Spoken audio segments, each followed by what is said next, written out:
Welcome to Channel 17, the Town of Colonie Government Channel.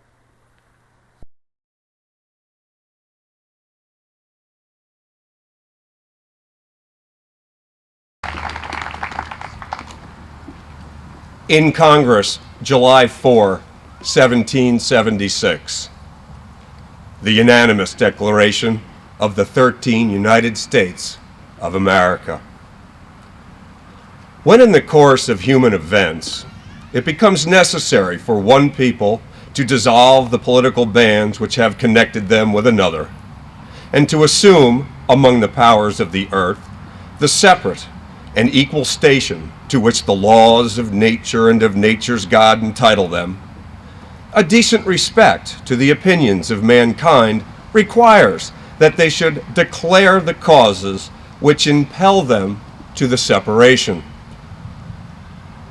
We hold these truths to be self-evident: that all men are created equal, that they are endowed by their Creator with certain unalienable rights, that among these are life, liberty, and the pursuit of happiness, that to secure these rights, governments are instituted among men, deriving their just powers from the consent of the governed,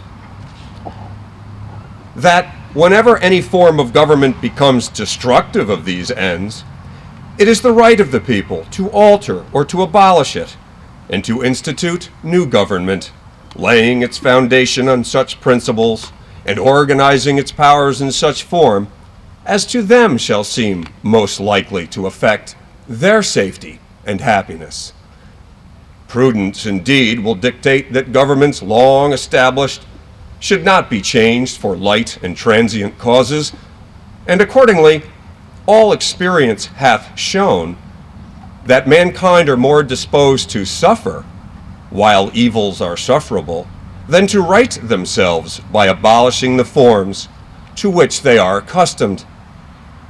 But when a long train of abuses and usurpations, pursuing invariably the same object, evinces a design to reduce them under absolute despotism, it is their right, it is their duty to throw off such government and to provide new guards for their future security. Such has been the patient sufferance of these colonies, and such is now the necessity which constrains them to alter their former systems of government. The history of the present King of Great Britain is a history of repeated injuries and usurpations, all having in direct object the establishment of an absolute tyranny over these states. To prove this, let facts be submitted to a candid world. He has refused his assent to laws the most wholesome and necessary for the public good. He has forbidden his governors to pass laws of immediate and pressing importance, unless suspended in their operation till his assent should be obtained. And when so suspended, he has utterly neglected to attend to them. He has refused to pass other laws for the accommodation of large districts of people, unless these people would relinquish the right of representation in the legislature, a right inestimable to them and formidable to tyrants only. He has called together legislative bodies at places unusual and uncomfortable and distant from the depository of their public records, for the sole purpose of fatiguing them into compliance with his measures. He has dissolved representative houses repeatedly for opposing with manly firmness his invasions on the rights of the people. He has refused for a long time, after such dissolutions, to cause others to be elected, whereby the legislative powers, incapable of annihilation, have returned to the people at large for their exercise, the state remaining in the meantime exposed to all the dangers of invasion from without and convulsions within. He has endeavored to prevent the population of these states. For that purpose, obstructing the laws for naturalization of foreigners, refusing to pass others to encourage their migrations hither, and raising the conditions of new appropriations of lands. He has obstructed the administration of justice by refusing his assent to laws for establishing judiciary powers. He has made judges dependent on his will alone for the tenure of their offices and the amount and payment of their salaries. He has erected a multitude of new offices and sent hither swarms of officers to harass our people and eat out their substance. He has kept among us, in times of peace, standing armies without the consent of our legislatures.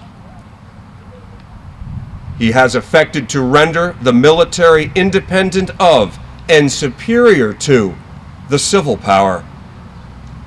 He has combined with others to subject us to a jurisdiction foreign to our Constitution and unacknowledged by our laws, giving his assent to their acts of pretended legislation,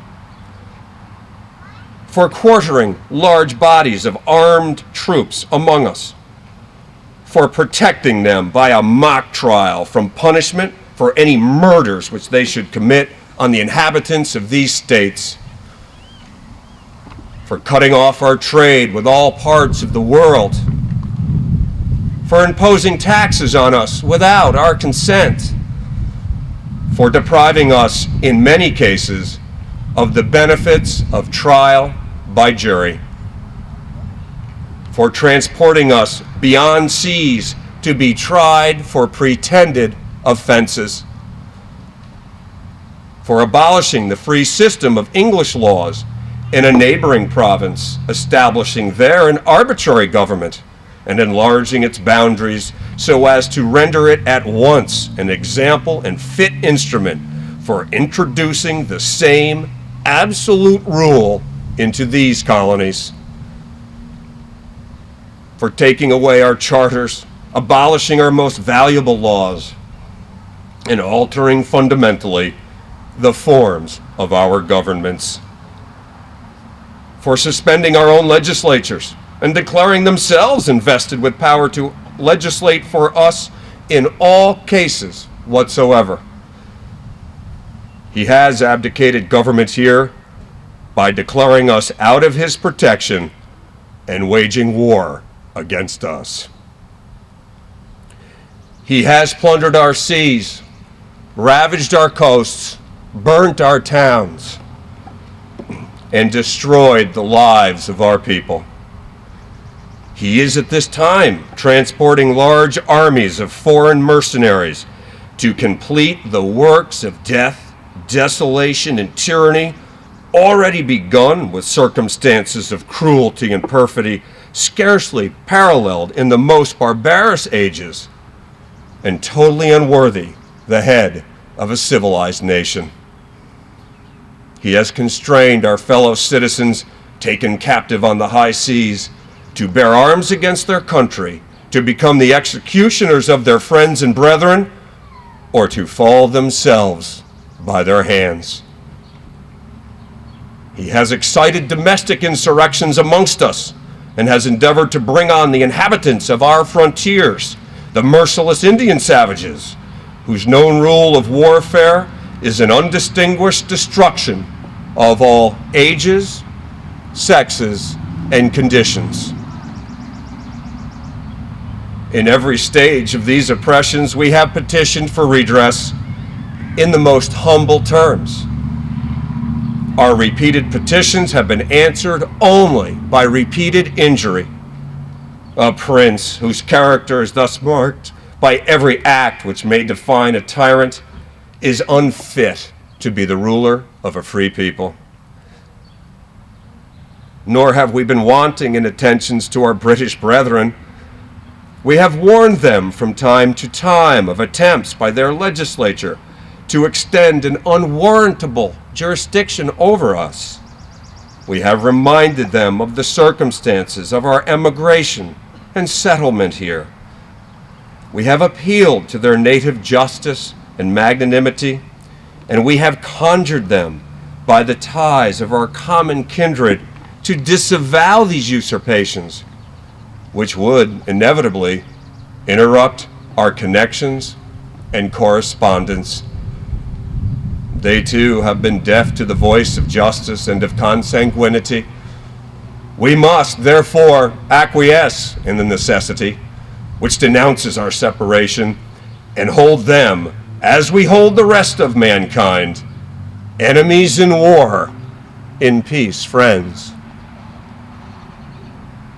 We, therefore, the representatives of the United States of America in General Congress assembled, appealing to the Supreme Judge of mankind for the rectitude of our intentions, do, in the name and by the authority of the good people of the colonies, solemnly publish and declare that these united colonies are, and of right ought to be, free and independent states, that they are absolved from all allegiance to the British Crown, and that all political connection between them and the state of Great Britain is, and ought to be, totally dissolved, and that, as free and independent states, they have full power to levy war, conclude peace, contract alliances, establish commerce, and to do all other acts and things which independent states may of right do. And for the support of this declaration, with a firm reliance on the protection of divine providence, we mutually pledge to each other our lives, our fortunes, and our sacred honor.